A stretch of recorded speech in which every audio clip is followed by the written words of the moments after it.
Hi, welcome to the Paranormal Peep Show on the Paranormal UK Radio Network, and I'm joined with Andy, and it's the new year, it's January, and things are rushing into 2022 straight off the bat, with all sorts of things going wrong. Boris Johnson's might resign. He's certainly pinned in a corner a little bit. Andy, how are you though? You've obviously got through Christmas all right? Yeah, pretty kind of like usual, boring family Christmas type thing, really. Did you have any cheese and wine parties? Did you have any business meetings that were actually raved? Yeah, that's a tricky one, isn't it? I won't deny it, I won't confirm it, but I'll just say that it was an official Christmas party, so everything could be, it was well within the limits. All the rules were being followed as far as I could break them. Excellent. Maybe you need an inquiry for somebody to tell you whether you were at your own party. Well, this is it. Yeah, I was absolutely so blitzed I can't remember. And I'm quite happy at the moment because I'm coming off another communist censorship ban on Facebook. So that was a nice 30 days. Yeah, you're 30 days. 30 days again. Yeah. So just a very slow clap for social media. Congratulations for turning people's freedom of speech into North Korea. Thank you so much, social media, you complete and utter twats.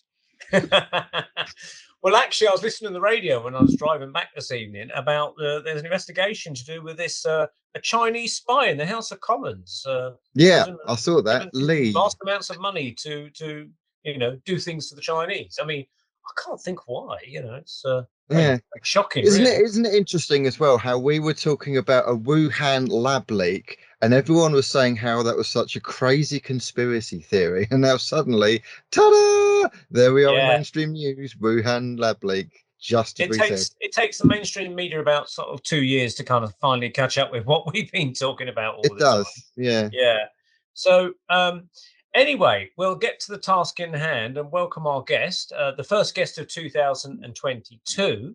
So with the magic of the internet, we shall flash our little pages and do all sorts of button pressing and welcome Kieran Woodhouse.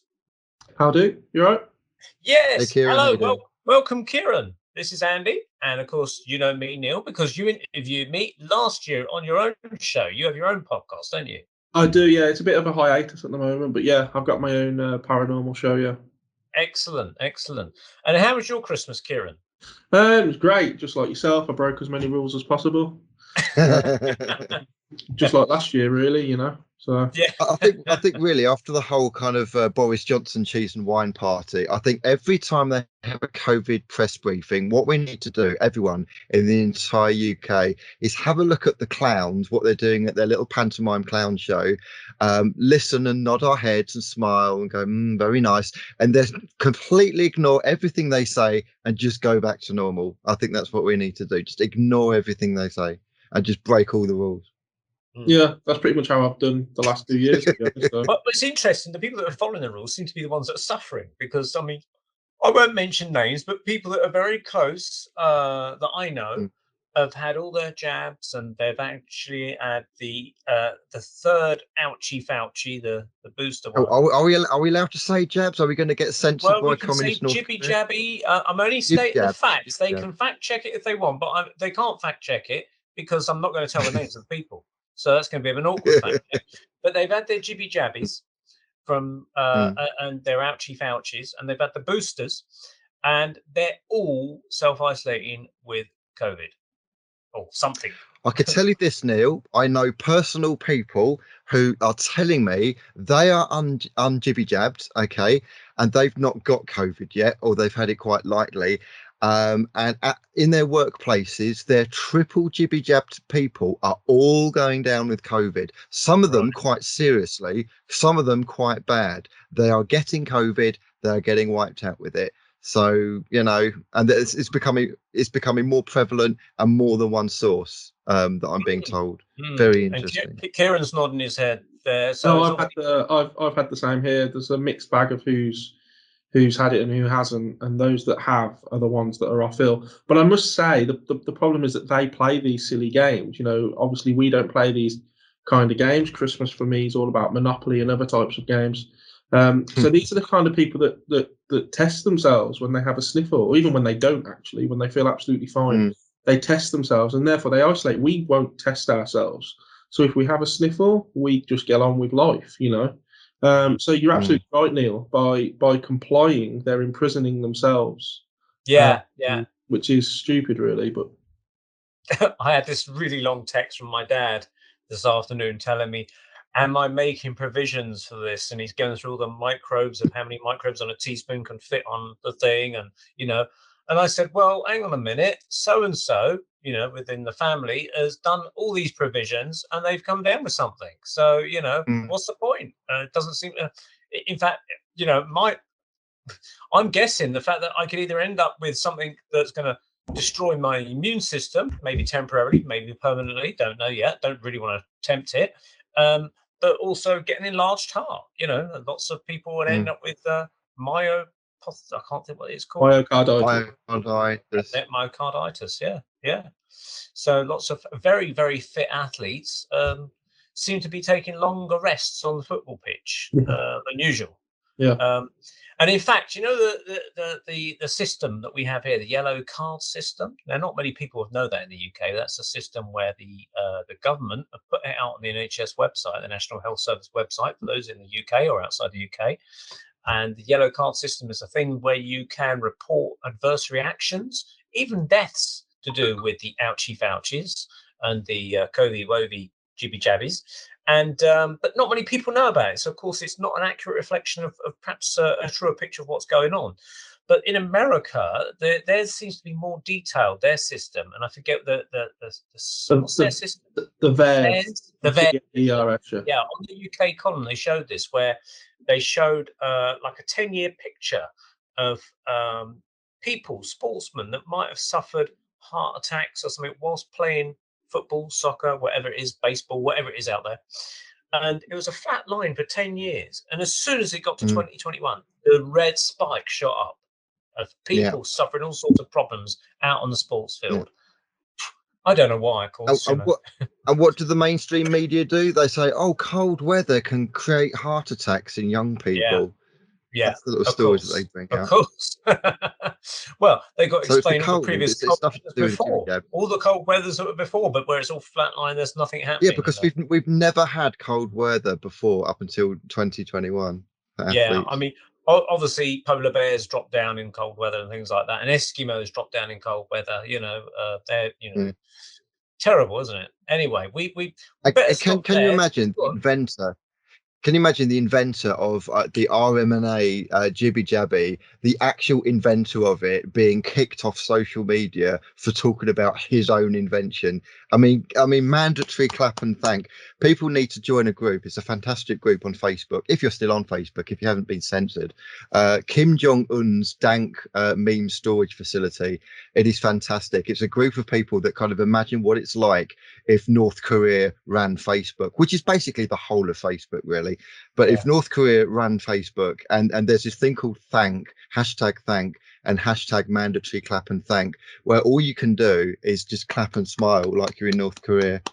And that's all you can do. So all Robert Malone can do, the inventor of his own invention, getting kicked off Twitter, all he can do is clap and thank dear leader. Oh, well, I'll have to look out for that one. It's great. It's fantastic. We'll get to the task in hand then, which is obviously talk about Kieran's paranormal interest. And Kieran, you mentioned you got your own podcast. What was the podcast you have been doing recently? The podcast is called the Paranormal Paradigm Podcast. Right. Okay. Bit of a mouthful. So, yeah. And where is that if people want to hear it? On all kind of you get it on Spotify, iTunes, Google Play, YouTube. I used to upload it to as well when it wasn't getting banned. So yeah, it's kind of, if you just search for it, you'll find it. I haven't done one now. It's one of those where the reason I'm doing this at work is because I've got a 2-year-old who's going to bed later and later, so it's more difficult to fit in time to record people. So I've decided to just give it a year or so break until I can get back into it. I did about 35 episodes. Wow. Well, actually, so you got banned on. What did you get banned off of, Kieran? So I had a partner show to that called The Collective Conspiracy Show, and I had a 9/11 video banned for inciting violence. Wow, whatever that means. I had a couple of COVID's banned with Andrew Johnson. A couple of those got banned. Yeah, so I just stopped uploading to YouTube and used places mandatory like clap and thank there as well. yeah. Excellent. Well, on the paranormal front, then. So, how did you get into all the paranormal thing? This is what we always ask people. What prompted your kind of? Because people obviously have some sort of interest or something nudges them in that direction, and it kind of expands. So, what was it for you? So for me, I'd always had an interest. As a child, I used to watch a program called Strange But True, which I used to love that with Michael Aspel. That's it. Yeah. It's I've been rewatching it on YouTube. Quality's atrocious, but it kind of brings back memories. So I used to watch programs like that. Lived in a haunted house. We used to have we would have a child gate at the top of the stairs, and if my mum hadn't locked it, it would slam 3 times to tell her that she hadn't locked the child gate. Things like that would regularly happen. My mum would have 3 vases, a big, medium, and small, like a set. And she would put them in the living room. She'd have them like that, kind of big, medium, small on the fireplace. And her nan would always argue with her that she should style it out a bit and have one here and one over there. And we would go out and we would come back after her nan had died, and they would be exactly how her nan would want them. And I remember being like a 5 or 6 year old watching my mom shout at thin air. And of course, as a child, your mom shouts at you. So when she's shouting at something else, it kind of makes you wonder what's going on there. So growing up in a haunted house definitely, obviously piqued my interest. But then you get older and things get in the way. You get a job, you get a girlfriend, you have to pay the bills. So you kind of forgot about it a little bit. And then I had a really up close UFO encounter, which kind of led to a string of synchronicities, which then almost forced me back into this world. And my passion really lies with UFOs and conspiracies, but somehow, and I don't know why, I've ended up in the paranormal side of things, and done the podcast, and I've still given my presentations, and I've written a couple of books about it. But it's strange because that's never really where I wanted to go. So it's kind of strange how that happens. What was the UFO encounter? What happened there? Yeah, I was going to say, go for it. Yeah. So there's a place near me called Romsley, and it's kind of a country area, and it links Bromsgrove with Halesowen, and that's where I used to live in Halesowen. So myself and my brother were coming back from Bromsgrove. We'd just been rugby training. It was about 9:45 at night, so it's just gone dark, kind of late spring, early summer. And as you go through Romsley, it parallels with the M5, and you can tell the M5 because you can hear the traffic, you can see the lights. But as we kind of carried on up this country lane, and there's a couple of pubs, it's quite a busy country lane. As we carried on up, normally the M5 disappears as it gets further away. But this light was quite persistent with us. And I remember pointing out to my brother, what's this light kind of thing. And then as we got to the top, as you get to the top, you can see Birmingham, you can see for miles. And as we got to the top, this craft triangular pulled into view. And if I carried on at 30, 40 miles an hour, we would have overtaken this thing. It was about 1,000 feet away, about 1,000 feet up, roughly about the size of half a football pitch. It had 2 lights on the back of each corner, nothing in the middle, nothing at the front. And it was just silent. You can hear a plane at 10,000 feet. We just couldn't hear a thing here. We sat there for about 3 minutes watching this thing just cruise past, and then eventually it disappeared behind some trees, and we carried on home. But my brother's not really into this, but we were both sat in the car crying. So an hour before we were big macho rugby men, and now we're sat in the car crying like babies, and we don't know why. We've never been able to explain the crying, but we were living with our parents at the time. We got home, and I remember kind of walking in, still visibly shaken. And I'm so glad my brother was there, because if he wasn't there, I've got a feeling my mum and dad would have thought it was like the boy who cried wolf kind of thing. But the fact that my brother said, yeah, I've just seen this thing as well, it really backed up the story. So it was fascinating, and I've never said it's aliens because I don't know.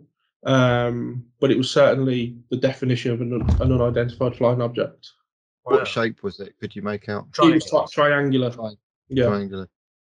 So the crying thing, that's intriguing. Do you think, like, I mean, it almost sounds like there was an experience that happened prior to the crying that you're unaware of, like missing time or something. So that, yeah, it's interesting you say that, because my brother actually said to me, and I was quite surprised, because he doesn't really know, it's not that he doesn't know about it, he just doesn't have an interest. And I remember him asking me while we were sat there, what's the time?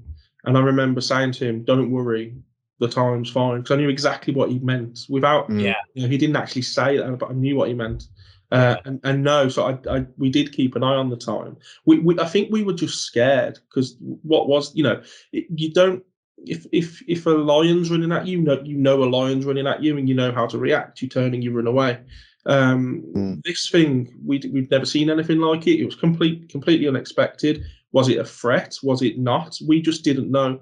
And I think the complete unknown of the situation was actually really quite scary. And I think we were crying through fear, I think. Did you have missing time then? No, absolutely none. Oh, you did?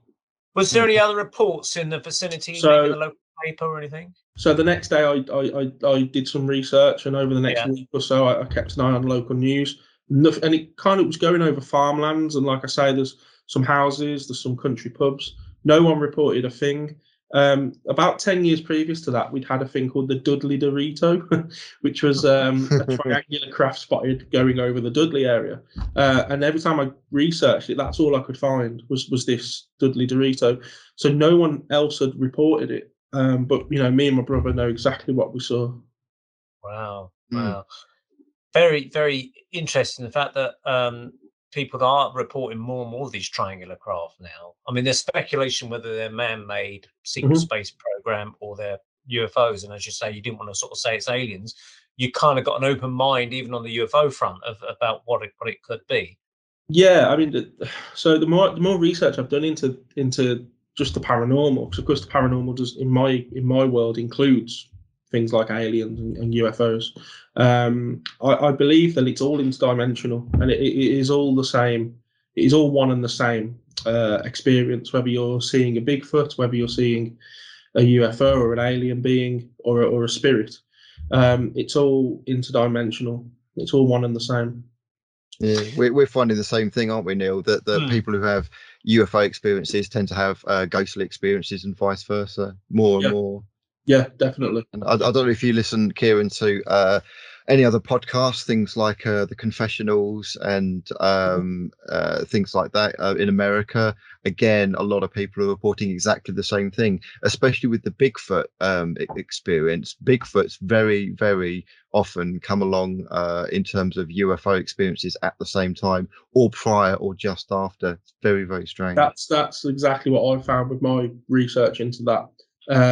It's the way I describe it is I believe we live in a holographic universe, and I believe that we're consciousness trapped inside a body, a biological vessel. Therefore, we're trapped within a five-sense reality, and that prohibits us from seeing the whole world. So the human eyes, we can only see 99.95% of the light spectrum. It's what we call visible light. So that means there's 0.095%. So that means there's 99.95% of the world that we can't see. So even where we are now, me sitting in this room, there's 99.95% of this room that I can't see or interact with. And it's simply because it's out of my perceptive range. So does that mean there's nothing there? No, it means there's worlds there. There's whole dimensions there. There's frequencies around us that we can't interact with.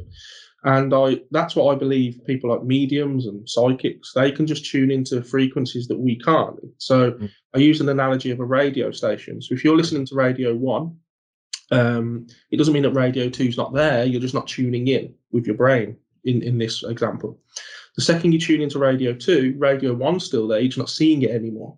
So when people say that they saw a Bigfoot or a UFO and it just disappeared before their eyes, or Bigfoot went behind the tree, but he didn't come out the other side, I would argue that he did come out the other side, but you just don't see it anymore. So for the briefest of moments, just like in your car, your radio will, it will balls up a little bit, and you might have two radio stations cross over for a little bit, and then it goes back and you just hear one again.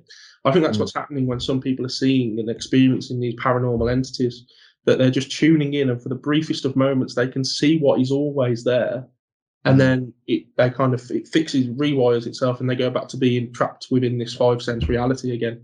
So when you begin to look at it like this, it opens up so many possibilities as to, you know, for example, if you look at Bigfoot, why don't you ever find a body? Why can he just disappear in front of people? Why can he just kind of leave without a trace? Why is he so untraceable? Is it because that he's existing between worlds, almost between dimensions? How can aliens pull you through a solid roof in order to abduct you? How can they take you through a solid pane of glass when they lift you out of your bed? How can spirits walk through walls? How can spirits, you know, kind of float? So I think they're all existing in a block. We live in a block of flats, and we're all on different floors, and we can't ultimately interact with each other, but we know that we're all there almost on different levels. So that's kind of part of a theory that I've worked on over the years. And that's what leads my research, really. And you're investigating a haunting house. You're making a documentary about it, aren't you? Yeah. So there's a documentary. We're on course for the end of February, hopefully. It's difficult. There's myself and the guy who's kind of editing the film and the cameraman, essentially. You know, we've got full-time jobs and families, and we're trying to do all this as well. So it's quite difficult, but we're on track. So there was this family in Essex who have had a really bad time, actually, a really bad time. And we decided to just, you know, obviously ask their permission. Should we document it? And I've got a lot of evidence around that house. Which town is it in Essex? It's in Payton, PA. Payton, okay, yeah. But, you know, the family are lovely, but they've kind of gone through hell, and still they still are, you know. Is it an old house or a new house? Or no? So that the house is, the whole estate isn't exactly that old. We've obviously gone back and tried to see what was there before. It was just farmland before, just fields.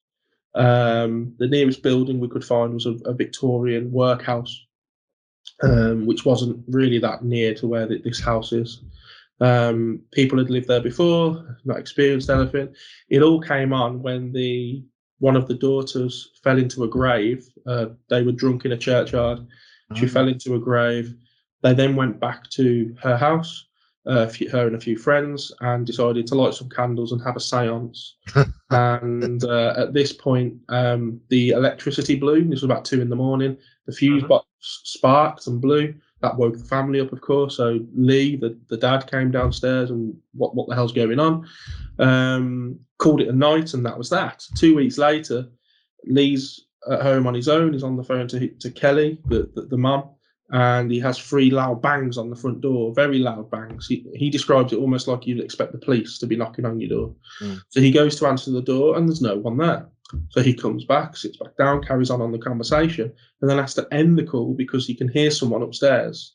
So he goes upstairs, and there'll be video footage of this in the documentary. But as he goes upstairs, he captures an imp-like shadow dart across the hallway and slam the bathroom door, pretty much in his face. At which point Lee it's almost like a horror film. So he stumbles back and trips over the things that are on the landing and tries to run away. And that was how it started.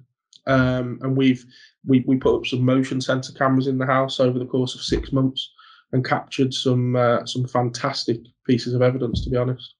You got to wonder what the hell is going on with all of this, and you got to wonder, like, I think I'm not sure the falling into the grave triggered it, but I'm pretty sure the seance did trigger it. But you got to wonder, okay, so these things only happen when seances happen. What is a seance? It's basically an intention. It's an intention to communicate with the other side. So there must be some kind of free will barrier stopping this thing from happening all the time. So the reason you don't get, 90% of houses haunted with this kind of thing going on is because most people don't do seances. So as soon as you do a seance, it's like you're giving the green light for these to come in. So And these things, obviously, if they're negative, then they wouldn't give the flying monkey's ass about free will. They would just do it anyway, but they can't. They only seem to do it when there is free will. So that implies that there's some kind of either spiritual police force or spiritual kind of free will what do you call it? Not supporters, but enforcers is probably a better way of putting it. Some kind of enforcing force that's stopping these things from invading, people's houses willy-nilly 9 to 5 all day, every day. So I wonder what the hell is going on with that. This, and I call it an energy. This energy is fascinating on so many levels because it actually mimics their voices. So there are times where Lee has been out, but he's called from upstairs. Kelly, come upstairs, and but he's not there. He's mimicked the barking of the dog. He's mimicked children's laughter. It's crazy what this energy has done. And it just tells me it's not human. And one thing I'm looking at the moment is I'm beginning to believe more and more that spirits actually aren't dead people.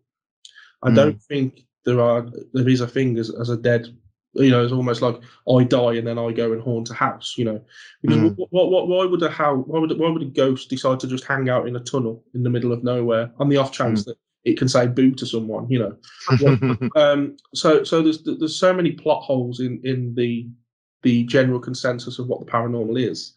And so I've been looking into what I've called the collective consciousness.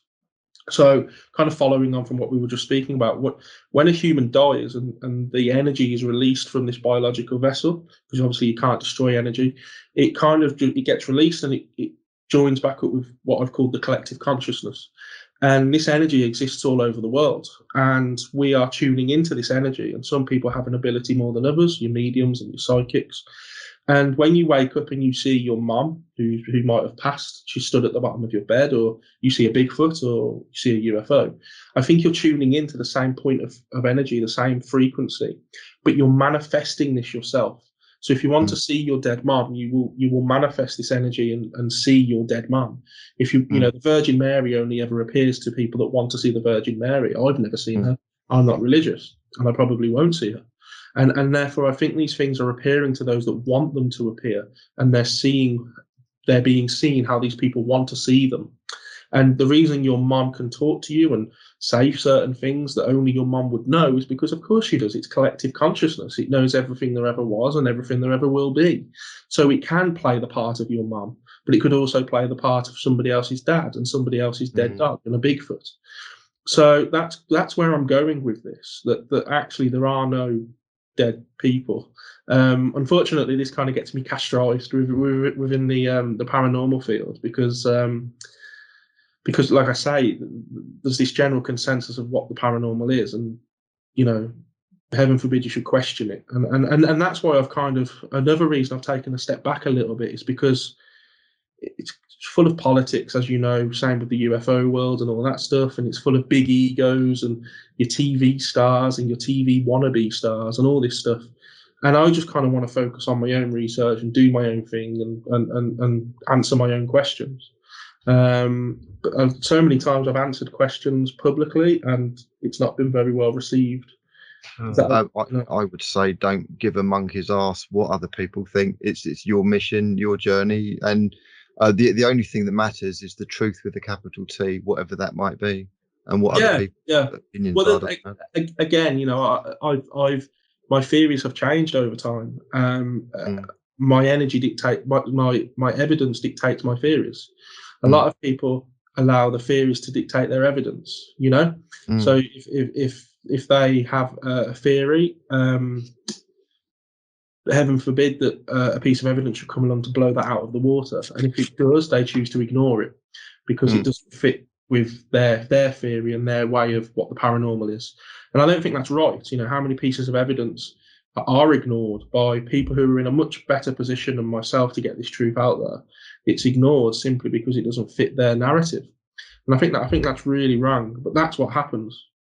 Do you think this consciousness, super consciousness, whatever it may be, if it can masquerade as voices in someone's house, or it can emulate the dog or a child, or emulate your mum at the end of the bed, it can manipulate evidence to fool you anyway? Because obviously, if it's pretending it's your mum, it can come up with a evidence where it steers you down a path thinking, oh, I'm going to go with this theory that ghosts are stone tape theory, or it's all a mass projection consciousness that is literally controlling your perception. That's almost what it could be, maybe. Well, if it can choose how it wants to be seen, or I think there are people that believe in the stone tape theory, and I don't think it can be dismissed. I don't think any theory can be dismissed. And as long as people are willing to acknowledge that theory, I think this consciousness is willing to reciprocate that want and that need. And I guess essentially what I'm trying to say is that within this holographic world where we manifest and create our own reality, we are manifesting and creating our own paranormal experiences, whatever they may be, depending on our own wants, needs, beliefs. At the time, if you're going through a troubled time like this particular family were, therefore they get a negative energy. What you put out is what you get back. So I think the long and short of my theory is we create our own paranormal experiences, along with our general reality anyway. I think you're right. Are you a fan of Bashar and Darryl Anka? Have you seen any of his stuff? Yes. So he and quite a few other kind of like channels and mediums and things are basically saying the universe is like a mirror. It reflects back, and I've heard this from a few different channels and things, that it basically reflects back you. Yeah. And Bashar says something that's really interesting, and I just can't shift this out of my mind. There's only one person in the room, and when you really think about that, it's quite mind-blowing that there's only one consciousness. We're actually talking to ourselves. We're not even in the room anyway. In fact, there is no ourselves. There's just like one consciousness. That's it. It's this collective consciousness that I talk of. If you talk about how you perceive, because paranormal, the whole world is all about perception. It's all about. We could all have exactly the same experience and come away with completely different perception of what's just happened. Because it all depends on what your past experiences are. It all depends on what your wants are and what your needs are. And I've been stood next to someone in an investigation who are claiming they can see a shadow standing in a doorway, yet I can't see a single thing. Does that mean that they're lying or I'm lying? I don't think so. I think it just means that they're tuning into a frequency that at the time I'm not. That I think that's all it is. And there's an interesting piece of evidence that we caught around this, where we're in a place called Drakelow Tunnels, and we were, something had happened, and I'd gone into a separate room with a guy, and we were kind of just focusing on each other, and we heard a growl, very animalistic, very guttural. It wasn't a very nice noise. So when we went back next door, where a group of people had been conducting an EVP session, they'd captured someone saying hello. And it was exactly the same time that we'd caught the growl. Now, what I think has happened here is, with the human ears and the human perception, we had picked up a growl, and that's all it was. But with a recording device that can hear and pick up outside of our perceptive range, it actually picked up the word hello in quite a nice, innocent, tone. So we would have been forgiven for thinking this thing was evil, it was horrible, and that was our perception of it. But actually, on a different frequency, on a different level, it was just saying hello. And I think that was really good evidence in backing up what I'm trying to say with the whole frequency and things outside of our perceptive range, really.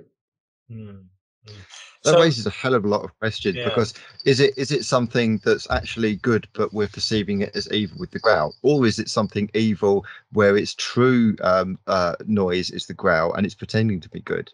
Yeah, I think it's perception, though, isn't it? Because slightly off topic, but Hitler thought he was doing a good thing. Well, this is it. It's all about perception. It's all about our whole lives are about perception, and they're manipulated by outside forces, as we were talking about at the start of the show. They're manipulated and they're shaped, just like children. I think children can see these frequencies. I think they can see these energies, but we tell them throughout their childhood that they're being silly, they're being stupid, that it's just an imaginary friend, that it doesn't really exist. And we slowly shut down these possibilities and these channels until eventually they accept that as the norm, and they no longer see these energies and these entities, because that's what society wants them to see. And I think we do that to ourselves in a way. It gets even weirder, because then we have to talk about things like tulpas and people kind of creating their own entities. Even some people saying they claim to see Slender Man, which is pure fiction. It is purely a fictional character in a comic book, Slender Man, and yet people are seeing these things. So if there's enough kind of like belief in things that we create, we actually, I mean, what does that say about human energy and the power of creation anyway? You know, that the fact that people can create these things out of nowhere purely by intent shows how powerful we really are, or could be. The potential is there. Yeah, well, there's the other side where, again, outside forces are kind of manipulating what we see. So there's been so many studies put into the effect of EMF on the human body and the human perception. And there's that really famous story of a guy in America who was having his house rewired because the electrics were so bad. And during the rewiring, he felt like he was being sat on in the night. He couldn't breathe. There was someone in the room watching him. There was someone standing over him, kept feeling like he was being touched, was paranoid, was anxious. And as soon as the wiring had been done in the house and essentially the EMF had been fixed, the haunting disappeared and he was right as rain. And Weird. So when we're now being bombarded with 3G, 4G, 5G, Wi-Fi, all this stuff that's around us, is it prohibiting what we can see? Is that part of what's keeping us trapped in this reality? Is it making us see things that we wouldn't normally see? You know, so you've got your own kind of your own limitations that you put on yourself and your own expectations, but you also have these outside forces that are limiting you from being able to see or react and interact with the world around you as you should be able to. Another possible way of looking at it is, what if these electrical forces and EMF forces are actually kind of conduits or facilitators for paranormal things to exist as well? That's another possibility. So when you talk about things existing in different frequencies, of course, these things are going to have an impact. So there was one experiment we did in a room where we had some EMF emitters. So we were basically flooding the room with high range frequencies, low range frequencies. We had a walkie-talkie. We were tuning into the different frequencies to see if we could pick something up at the time. And we didn't get a single thing for about 15, 20 minutes. Not a thing, you know, none of the equipment was reacting, anything. So we turned these emitters off and essentially emptied the room of these EMF. And within seconds, we heard footsteps in the room and the K2 meter shot straight up. And we had a REM pod at the same time, and that started to go absolutely crazy. And it's almost like, I imagine it like we were at a party and you want to get in the kitchen, but everyone's in there. And these spirits were trying to get into the room. They were trying to interact with us, but we were blocking them with all of these different frequency ranges that they couldn't get into. And as soon as we emptied it out, they were free to come in, and we heard these footsteps and they started to play with the toys and interact with us. And I always found that a really interesting experiment that kind of goes in line with what you were saying. Reminds me a little bit of Robert Monroe, who wrote the book Journeys Out the Body. He was one of the pioneers of Journeys Out the Body. Well, not the pioneer, but one of the earlier pioneers of it. And he had done tests with laboratories where he would be asked to leave his body, but they actually placed him, or his physical body was surrounded by a Faraday cage, which shields against all sorts of electrical activity or something. Is my understanding from my basic science at school, which is not good. And he couldn't get out of his body. He got out of his body in the electrical Faraday cage, but he couldn't go beyond it, which is interesting. And years and years and years ago, I had a dream where I was, and I might have been astral traveling, as the term is, going out of my body whilst I was asleep, and this was my dream interpreting it. But in the dream, I was walking down the road and I was trying to fly, and I was trying to show someone that I could fly, but I couldn't fly beyond these cables above the house, which were electrical cables. And actually, in real life, there was electrical cables that used to go over the house. So I wondered if maybe I was trying to leave my body and this electrical cable was preventing me from going further out or something. So definitely there seems to be a connection between the spirit or soul or whatever you want to call it and electrical fields in some way. I think if you go back in, ancient cultures, before we had electricity and all this kind of thing, they were much more in tune with this spiritual world or with this consciousness or however you want to call it.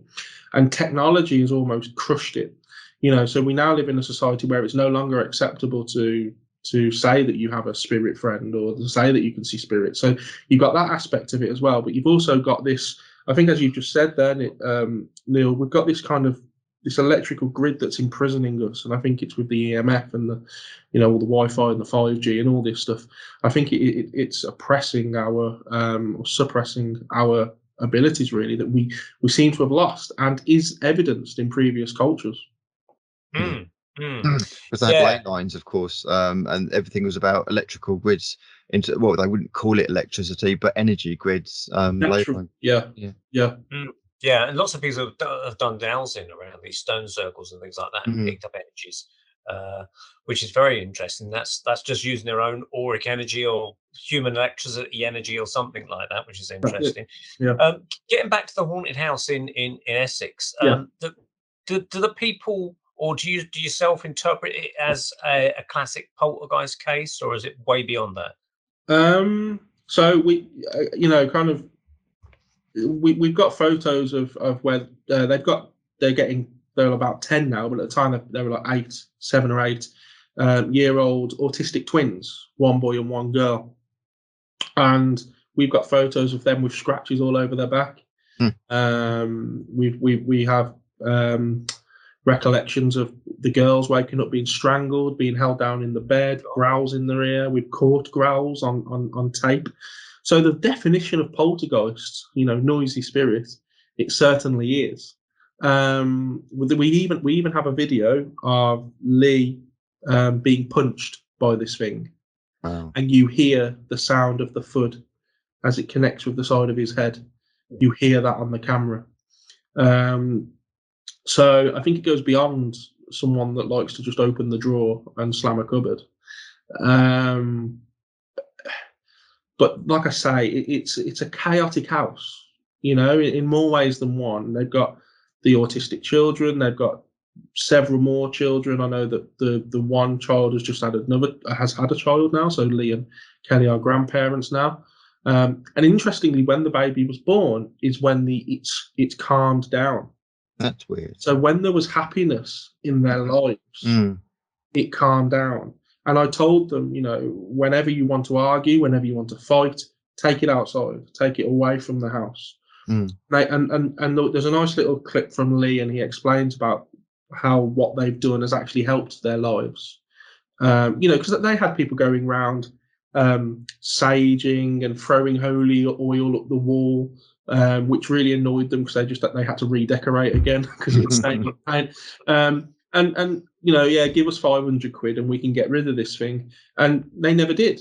And I went down there and said, look, I'll tell you now, I can't get rid of this thing, but I can help you understand maybe what it is. I can help you live with it a little bit better. And I think they appreciated the honesty and that approach. And the fact that I wasn't there for my own personal gain. I was there to help them understand what was going on. And they live with it now. And sometimes worse than others. It kind of picks up in energy every now and then. But on the whole, it's because they're not paying it any attention and they're not feeding it with this energy, this negative energy or this fear. It's almost like it just can't be bothered anymore. Strange. Yeah. Because there seems to be a pattern that people talk about that a lot of poltergeist activity does seem to be associated with adolescent teenagers. Yeah. Whether it's their biology changing from children into adults, and it's that some sort of energy with that, and either they're manifesting it subconsciously themselves, or something is using that, harnessing that energy in some way to make a rattle and roll kind of thing going on. It reminds me a little bit, actually, a number of years ago, I was with my brother in Hemel Hempstead, and we were getting some petrol at a garage. And we pulled up at the garage and got some petrol. And he says, "Oh, see that flat up there?" And I went, "Yeah." He said, "Well, that house is that flat's poltergeist activity." And I said, "Oh, really?" He said, "Yeah, I knew the couple." He said it was getting so bad that stuff was flying around in their house, in their flat. They just had to come out and sit in the car and look up at the window of the flat, which was, the light was on, and they could see stuff flying around by itself inside the flat. It was that bad. I asked the question about the house with this family. It's a semi-detached house. The people next door have never had a thing. They've never had a draw. They've never had a draw slam. They've never had a penny thrown like this family have. How can it just be limited within these four walls? What in a block of flats? Why was it just limited to that one apartment? Why wasn't it above or below or next door? Yeah. Is it because those people next door and those people above don't know about it, and therefore they're not they're not creating it almost? I have to look at it like that, because that's kind of how I see it. Do people next door or above, maybe, or neighbours, do they hear any noises and say what's going on? There's been a couple of times where the whole house has shaken. All walls have shaken, things are falling off the cupboards and stuff. Again, we've got a really good video of they've got like a filing cabinet in their I don't know what you'd call it, a utility room, and all of the folders just fall on the floor. The cupboard just collapses on the floor. But no, next door, when they had the house shaking, when the walls were vibrating, next door didn't get a thing. Crikey. So strange. Yeah. And when you're there, does it frighten yourself? I mean,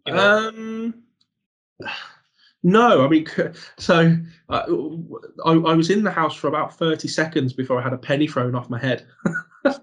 And we captured that on tape as well. And they were getting so many pennies. They were getting New Zealand 10 pences. No one had ever been to New Zealand. So we told them to collect all of the change, all of the pennies. I did ask him to start throwing tenors, but he didn't oblige. And we collected all of the pennies in a jar, and I asked the family, count them. And every time you get more pennies thrown at you, count the jar, because it's got to be taking them from the jar. And the jar never diminished. They were always only adding. So where were the pennies coming from? We don't know. There were none in the house, yet they were manifesting from somewhere. Sounds like classic apples to me. Yeah. Yes. Yeah. I mean, I've never been scared there. I've always been. We were conducting a spirit board in the living room, and this thing likes to hide. It doesn't like to kind of be in the same room as you when you're going after it. And we had 3 really loud footsteps on the landing, very squeaky landing, as clear as day. We had a camera at the top of the stairs, and after the 3 footsteps, we heard the door creak open, and we got the door creaking and opening on camera. So we ran upstairs. I'm quite a big guy, but I actually moved quite fast. So we ran upstairs after this thing, and there was nothing there, absolutely nothing. So we decided to stay up there for a while, and we split up because this thing was hiding. We split up, and we all went into a room each. And I went into one of the teenagers' bedrooms, and trying to set the scene for you here. So you walk into this bedroom, and you go through the door, and the double bed's on your left. So it's not a very big room. So I closed the door behind me. On the back of the door it's like a shoe rack. You can kind of put some shoes into the holes. So I then went and sat on the bed. So I'm sat on the bed with the door now to my right at like a 90-degree angle. So the lights are off. I'm just sat there in the dark in silence. And all of a sudden something's hit me on the back quite sharply. So I've kind of jumped up and gone, oh, what was that? So I've turned the light on in the bedroom, and a shoe has lifted out of the rack, come round me, done a 180, and whacked me in the back. And it's now sitting in the middle of the bed. So I've kind of, I'm not going to lie, I ran out of the room and kind of got everyone. I was like, you've got to come and look at this. So showed them what had happened. And then one of the other guys volunteered to stay in the room. So he's now stood in the room facing the door. So he's facing the shoes. The bed is on his right, and the shoe is still on the bed. Within about a minute and a half, he comes running out of the room saying something's hit him in the back. So we go back into the room, and it was the shoe that was on the bed has now lifted, come towards him, done a 90-degree angle, and whacked him in the back. And he's now lying in the middle of the floor. Was any of this recorded? None of the shoes were. We didn't have cameras in there. The only thing I have on camera is me running out of the room, and then about 3 or 4 minutes later, Richard running out of the room. But while we're on the subject, the best piece of footage that we've had in that house is an item of clothing manifesting through the roof. Wow. So just like in the Enfield haunting, where there's that famous slipper that supposedly flew through the air, hit the bedroom floor, and then 2 policemen saw the slipper come through the roof and land in the living room. So they had motion sensor cameras in the house, and for about 3 months at one point, the family were sleeping downstairs in the living room because they were all too scared to sleep upstairs. And it was during this moment that it was about 2 in the morning, 3 in the morning. And obviously the children had got their pajamas on downstairs. So they'd taken their onesies off or whatever it is they were wearing. And the camera upstairs, it's right up the back. So it's right against the wall. And we tried to replicate this by standing behind the camera and trying to throw something. But you can't do it without the camera picking you up because it's motion sensor. And secondly, you can't get enough behind it without it still seeing your arm because it's just a wall. So what happens is the camera kicks in just as the clothes appear, and they come through the roof and land on the landing floor. And it's about a 3 or 4 second clip, and that's it. But if people wanted to find these clips, is there a link that you can give, or where would they? Well, the documentary will be out soon, so they can see it there.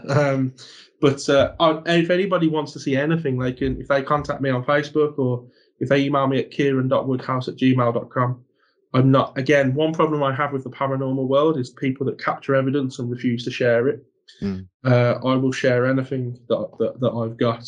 I'm more than happy to do so, just so that I can get their feedback on it. I've actually had quite a lot of footage in the past debunked by sending it to people and having their opinion on it and showing me a different way of looking at it and realizing, oh yeah, I was wrong. Yeah, you're right about that. It's not paranormal. So I'm always happy to share. The clothes that did come through the ceiling or the wall, did they belong to anyone in the house, or so, were they? Yeah, so they were one of the child's onesies that they'd had downstairs when they went to bed. It come up through the wall. So it somehow appeared from downstairs through the upstairs ceiling and landing on the landing. Wow, that's interesting. Yeah. It reminds me again, some years ago, Philip Kinsella, who's one of the hosts on the Paranormal UK Radio Network, along with his brother Ronnie on the Twin Souls radio show on the network.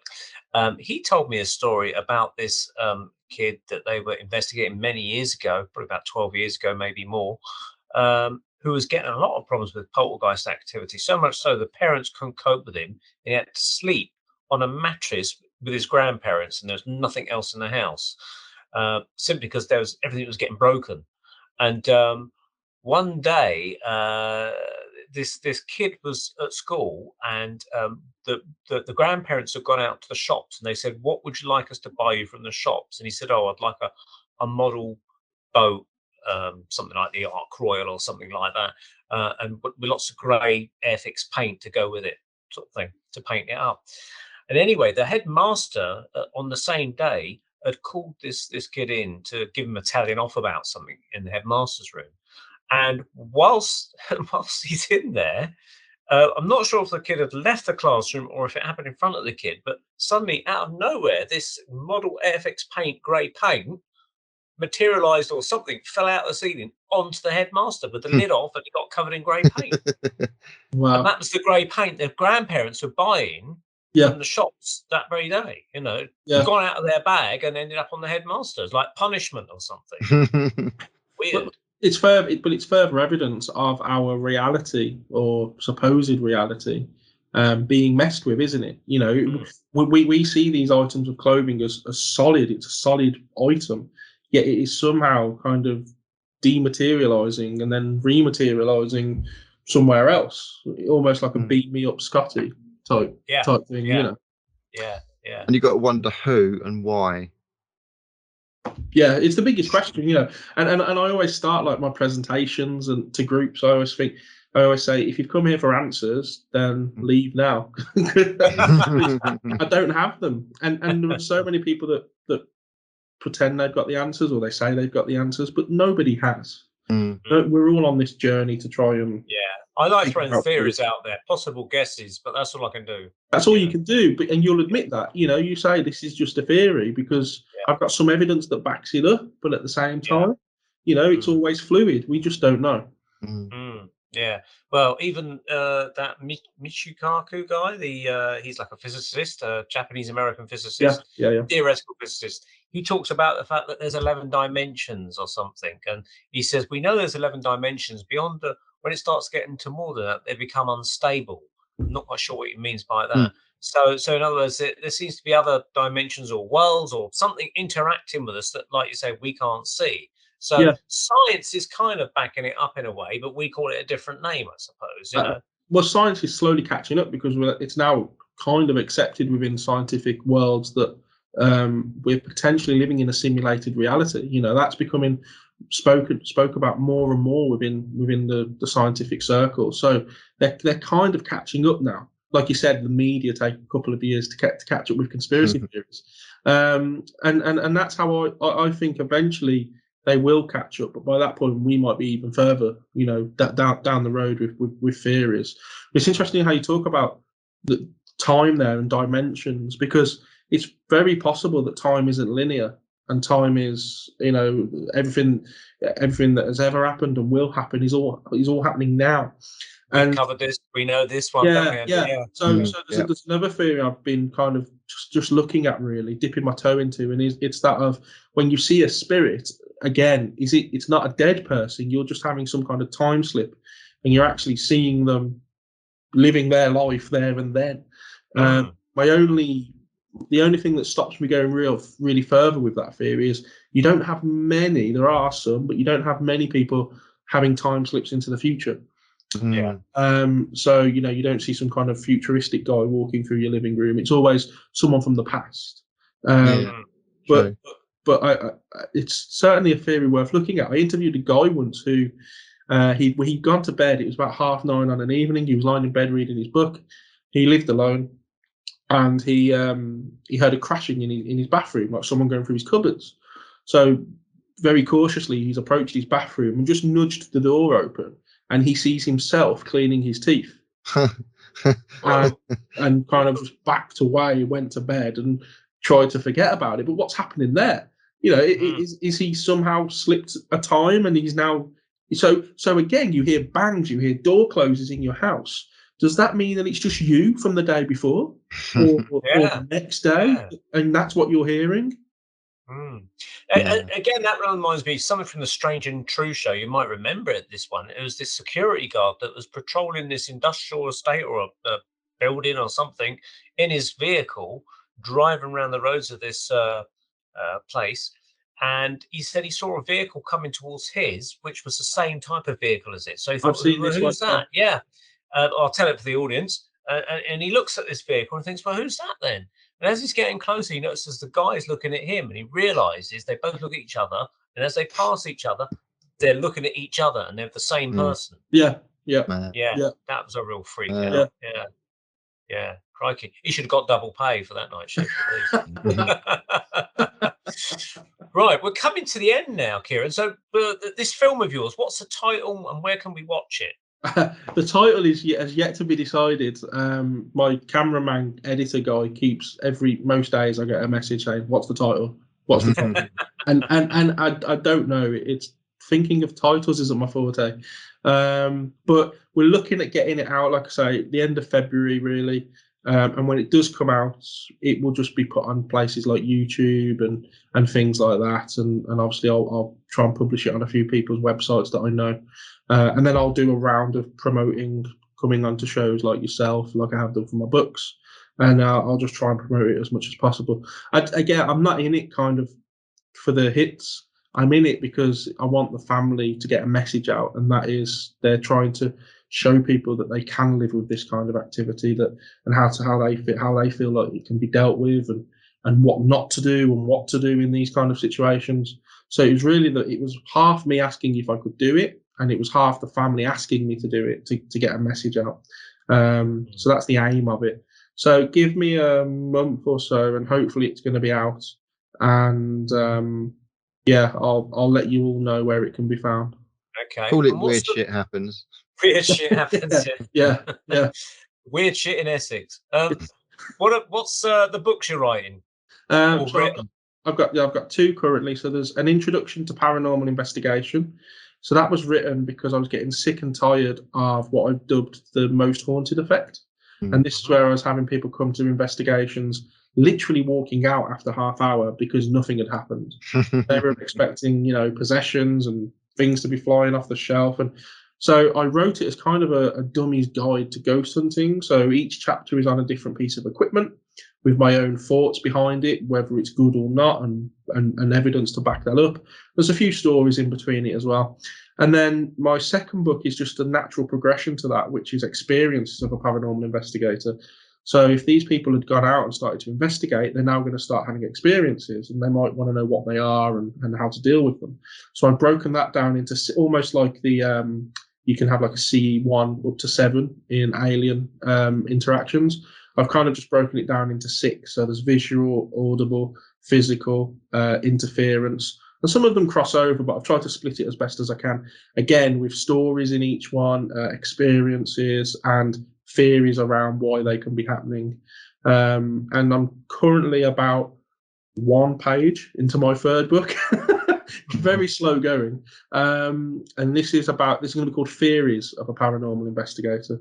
So things like we've spoken about tonight, hopefully written down in a bit more detail and slightly more fleshed out. I can't give you a time on that. I can't give you. It's already been written according to our theories. Yeah, I just need to tap into the future and yeah. So how can people find you if they want to get hold of you to maybe tell you a ghost story or two?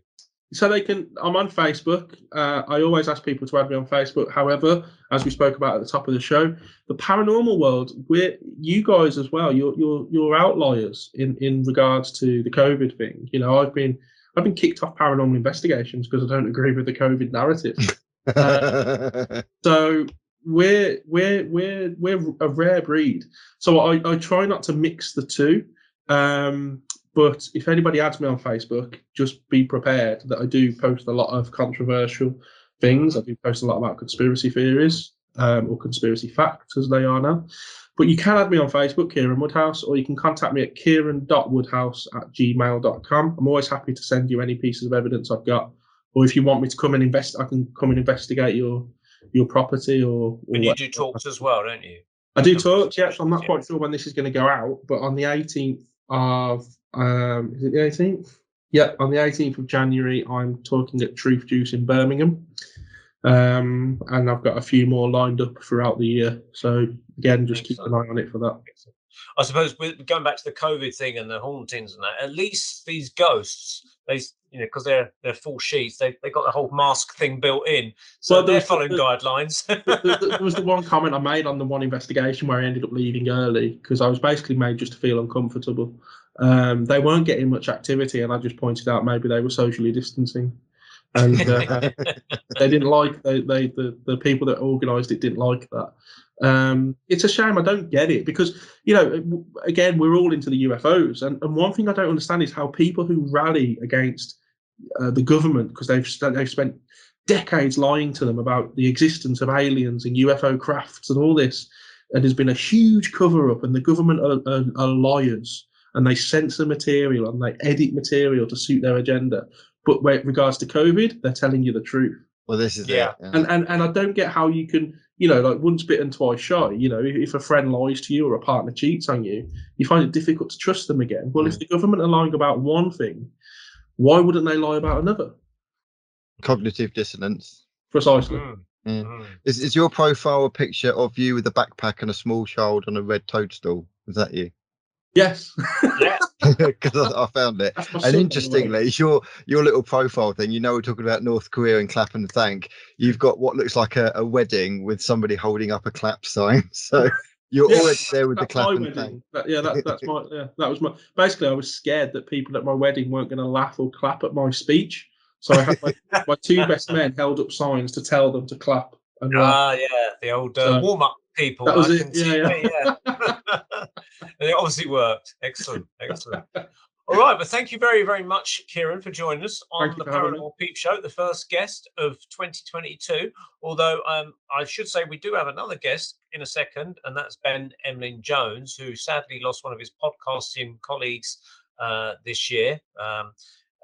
So we'll be joining Ben in a second to hear about that. But for the time being, thanks very much indeed, Kieran, for joining us once again. And we wish you well with your documentary and your forthcoming book. And get off that first page and get to the second page. And Happy New Year to you. Thank you, guys. Thanks a lot. Cheers. Cheers, Kieran. Thank you.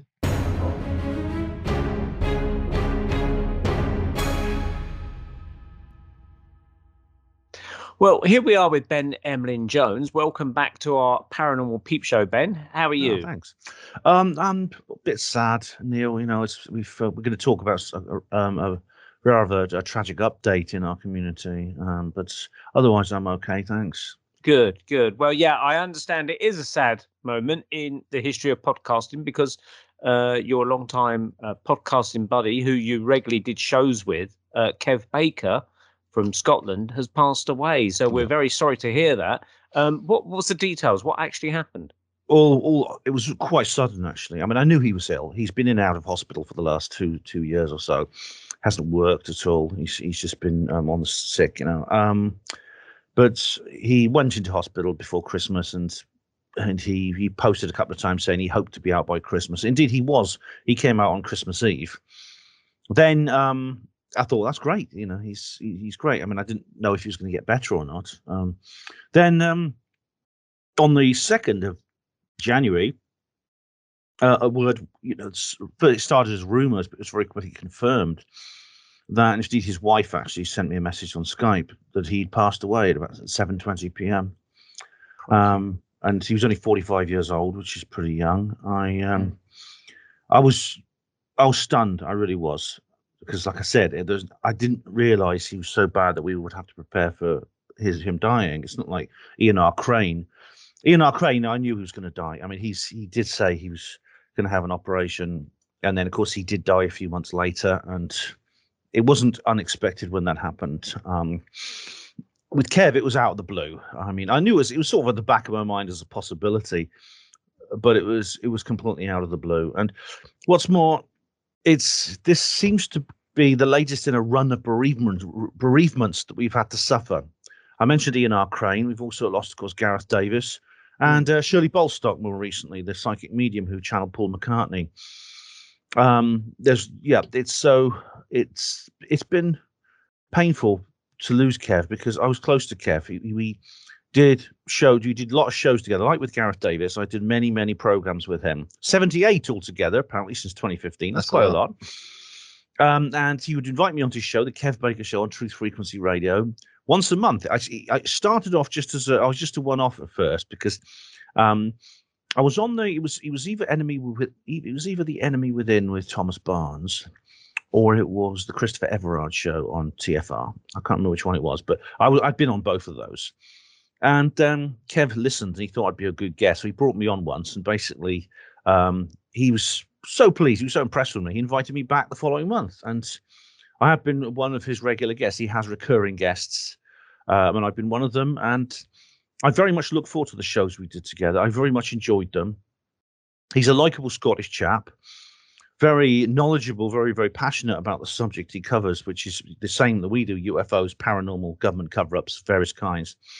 And he's going to be sadly missed. His shows, luckily, there is an archive of his shows on TFR, but also he had his own YouTube channel as well and Discord server. So he made copies of his own material for his own followers on there. And they're still available for people to enjoy. So anyone can go back and they can listen to them when I watch them whenever they like. Some of them are like videos. He was very, very good with as a graphic designer. He created great illustrations, great thumbnails, and he had a good studio set up on OBS. So it was always fun to be on a show with him. It's a sad thing. I actually had to. Oh, he'd already booked me to be on January the 18th with him. That's next Tuesday. And I had to cross it out in my diary, and that was very sad. It's little things like that often get to me, I find. You know, sometimes it's the small things that makes the biggest emotional dents in you, isn't it? Yeah. What did he actually pass from, Ben? What was the condition?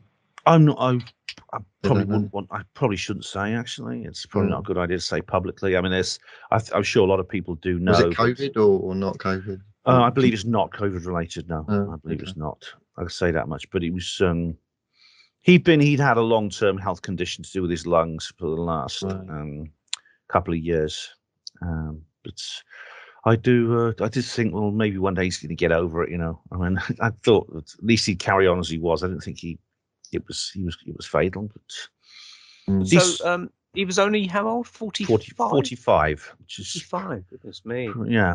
That was What a shocking thing. And as you mentioned, you lost your friend Gareth as well from the other show that you took part in, which was Mindset Podcast. Yeah, that's just a few months ago. Yeah, just a few months ago, Gareth died.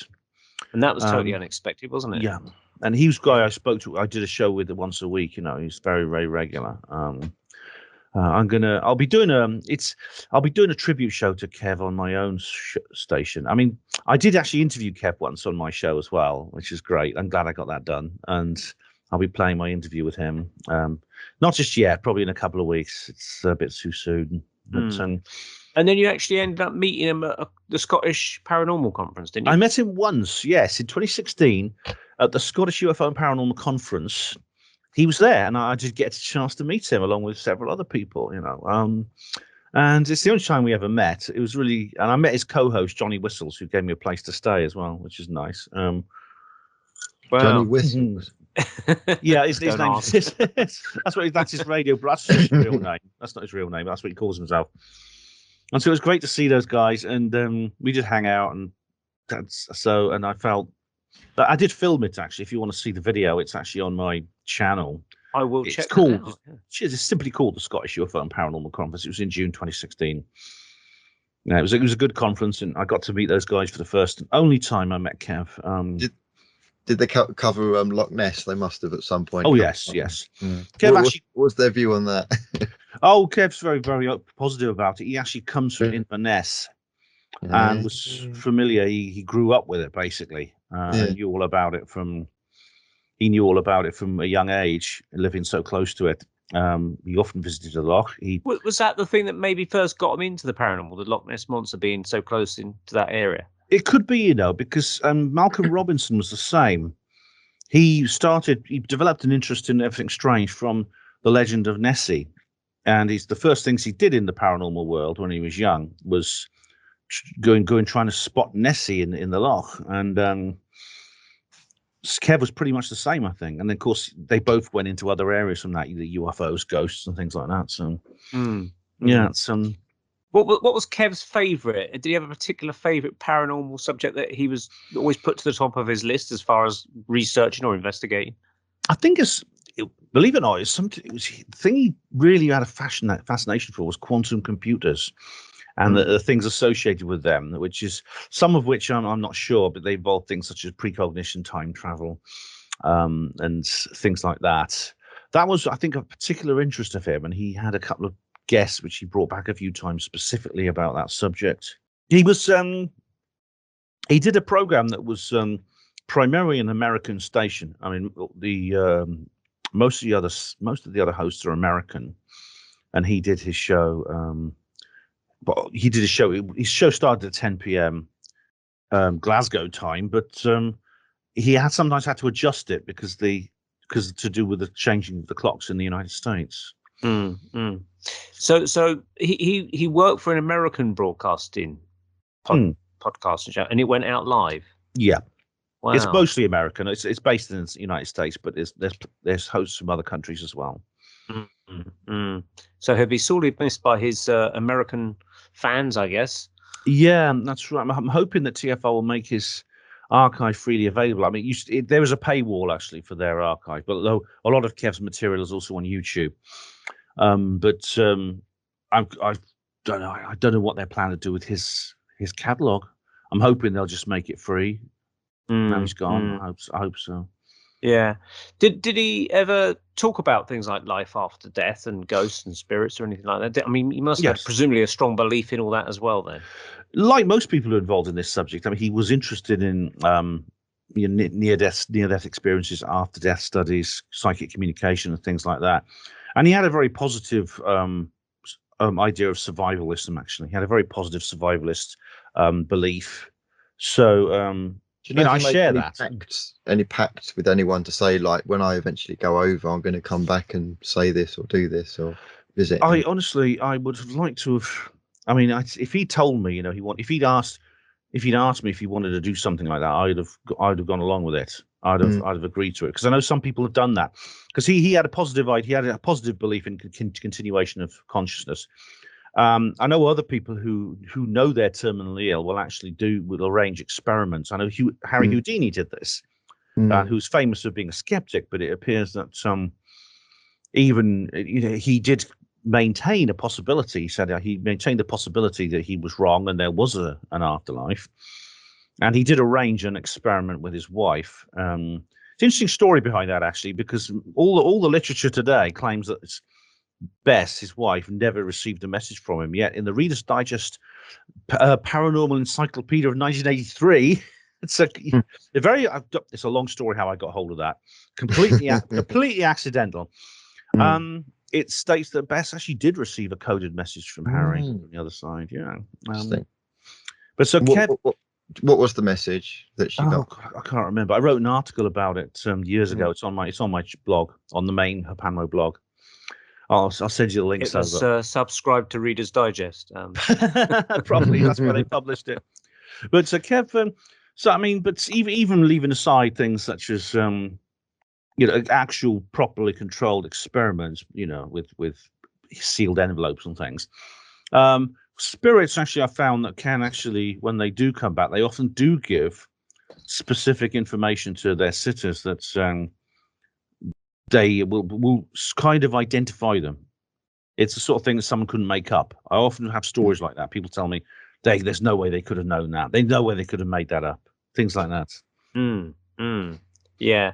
I would have thought that Kev, being a total paranormal podcast host, he would not turn down the opportunity to come back. If someone on the other side says, look, we can get you to get a message through to your wife or someone that you know, he would presumably be all up for that, because I suppose, from that point of view of wherever he is, he would want to let them know that he's actually okay. And that seems to be the overreaching urge of a lot of people on the other side to come back. Otherwise, if you wouldn't get any messages from the afterlife, if there was no sort of desire to come back and relate to people. Yeah, I suspect if he wants to do that, obviously he will contact those closest to him first, his wife, parents, son. He'll contact them, he'll approach them first. But if he wants to make contact with me or anyone else, I'd love to hear from him. I said that about Gareth as well. And Ian R. Crane, if that's the case. I don't. Yeah. I'm sure these people will. They've just got to be provided with the right opportunity to do so. And with the way things have been going with lockdowns and things like that, you're not getting. I mean, Andy, you could probably enlighten us on this, but you haven't been able to have the opportunity to do your events of the past couple of years. You've only literally just started to get back into them, haven't you? I've run my events when lockdown was lifted. And even when we had the whole tier thing of being outside, we did manage. So there were some counties where we could be inside, and other counties where we couldn't be inside. So this whole tier 1, tier 2, tier 3 thing. This is going back kind of like year 2020, wasn't it? So there was, I think it was Essex ones. We had to be outside, so we were in the freezing cold, and some of the Hertfordshire ones we could actually be inside, depending on what tier we were in.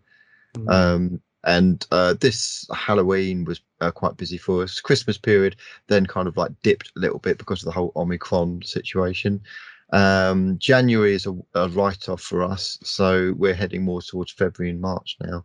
But we're getting quite booked up for February and March. Cross fingers. Hopefully it doesn't all end in tears. Yeah.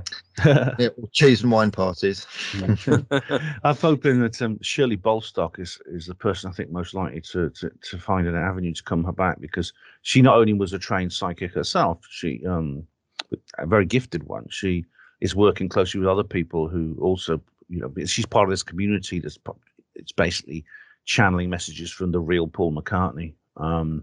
Now, this is a lady I haven't heard of, or even channeling of Paul McCartney. So, can you enlighten us on that one? Yeah, she was a lady I knew who worked with two ladies, and I've written books about Paul McCartney, and they brought her in because they wanted to contact the real Paul on the other side. I mean, if you're unfamiliar with this, the man we today call Paul McCartney is not the real Paul McCartney.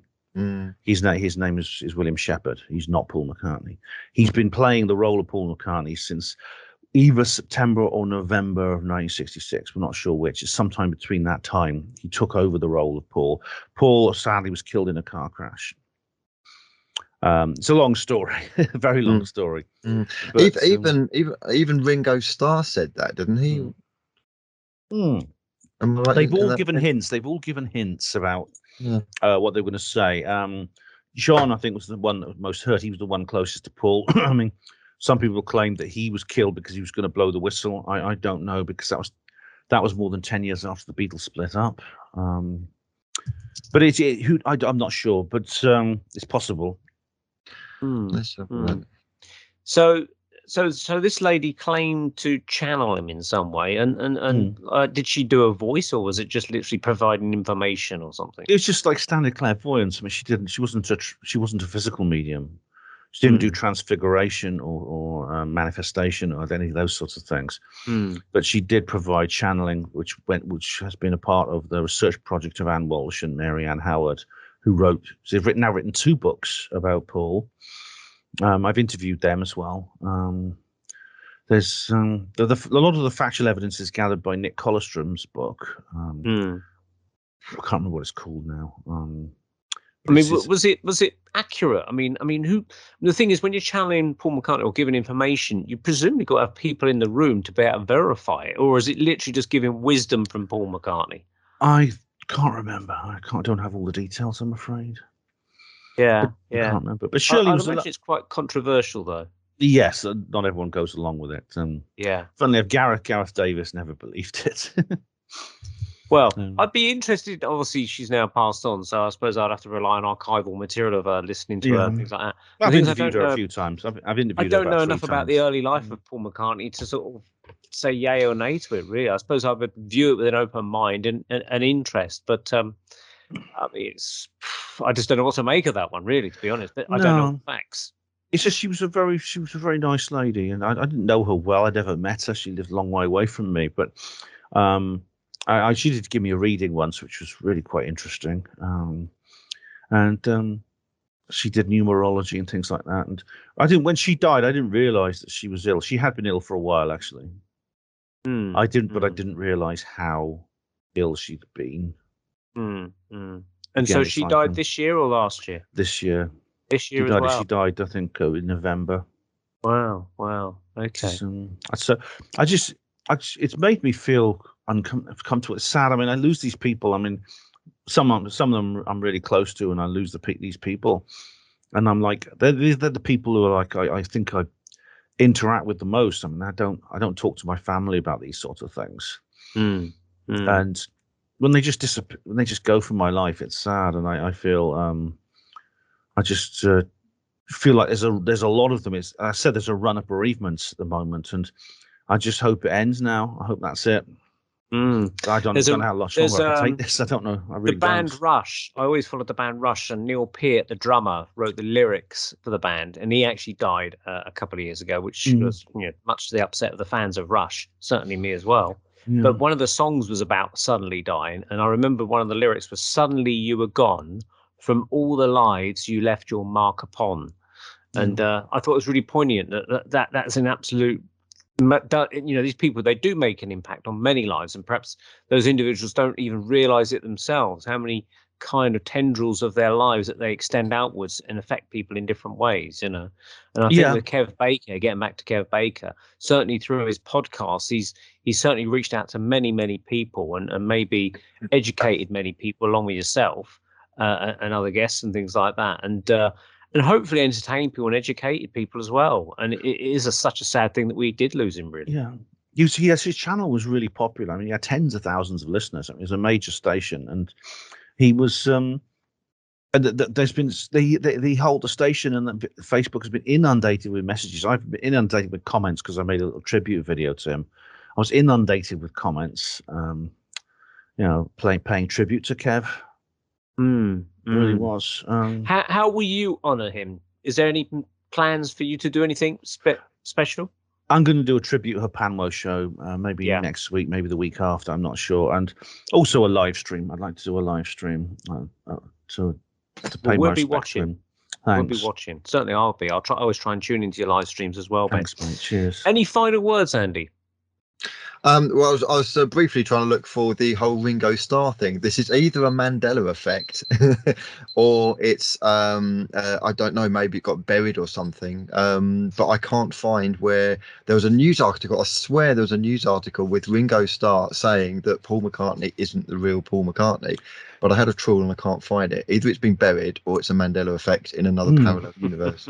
But, well, Mandela effects can happen, But also, it wouldn't surprise me if they just got rid of it. Because, of course, Ringo was he's dead now. He had a very strange experience where his house was broken into and he had to confront an intruder. I think you're talking about. George Harrison. Sorry, George Harrison. Yeah. Of course, Ringo's still alive. What am I talking about? Yeah. But Ringo's been very quiet lately. He works behind the scenes at the moment. I thought you said he's working behind the bar.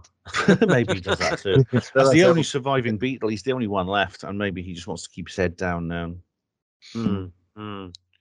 Well, before we go, we'll just do a little PS on this, and that's to do with our little last episode talking about anomalies on the Moon and Mars. And I discovered today that Chinese rover did managed to traverse over to this strange square Pizza Hut on the Moon. And according to the latest pictures, it's just a rock and it was just all the shadows and things like that. But I sent it to Andy today to have a look at, and we're not convinced ourselves because the rocks look totally different. The further away one looks totally different from the close-up. The scale of it. I mean, I know kind of like scale can be quite skewed, especially on the Moon. But from a distance, it looked like a huge object. Yes. And when they showed the object of what they said it was, it looks like a small rock, and it just doesn't quite make sense. Considering it's meant to be like 250 feet away or something like that. Doesn't make sense. It wouldn't be the size of a shed or something, If it was 250 feet away, it wouldn't be that small, because you could see it's not a terribly big rock. It's only about the size of the rover itself, which is like it's much smaller than a car. It's again similar to the idea of the face on Mars. The face on Mars looked great, and then when they go around for another orbit, maybe a year or two later, it's suddenly just revealed to be a mountain or something. But then it turns out that they deliberately made it look bad. NASA. They just basically engineered the actual raw data to create a bad image of it. Yeah, which can be done with computer software these days. Yeah, it shows that they're covering it up. They don't want it to look too human-like. Well, as I say, watch this space. Anyway, thank you very much, Ben, for coming in and you're welcome. About the late Kev Baker, and condolences to his family and his fans, and condolences to you being his friend as well and co-host on his show. Thanks, guys. Yeah. All right. Rest in peace, Kev. Take care.